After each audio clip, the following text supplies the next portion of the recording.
Moi je suis chercheuse en sciences politiques et je fais une thèse sur le Haut-Karabakh, qui est une petite région qui est disputée par deux États, l'Arménie et l'Azerbaïdjan. Et c'est une région qui en ce moment même est en proie à un exode massif de sa population locale arménienne. Donc évidemment, la question de la paix, de la guerre, l'implication de ces événements, du tragique finalement de la vie, ce sont des choses qui sont très fortement ressenties quand on fait une recherche telle que je conduis moi.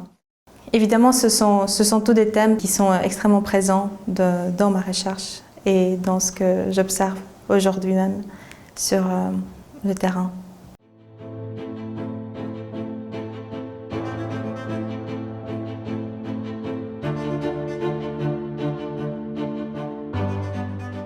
Alors c'est vraiment une grande question.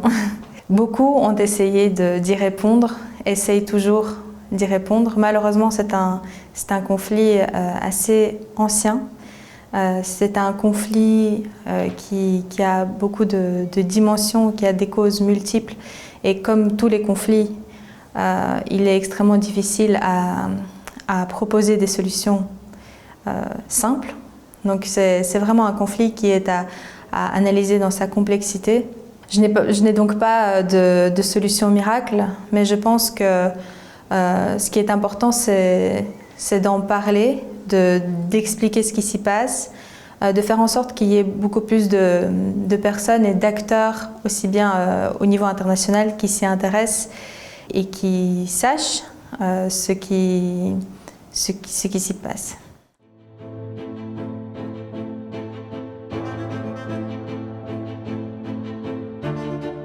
Souvent, en vivant en Europe, en tout cas dans des régions qui ne sont pas directement affectées par la guerre et par les conflits, on a tendance à oublier, en tout cas d'avoir une vision un peu abstraite de ce que c'est que la guerre.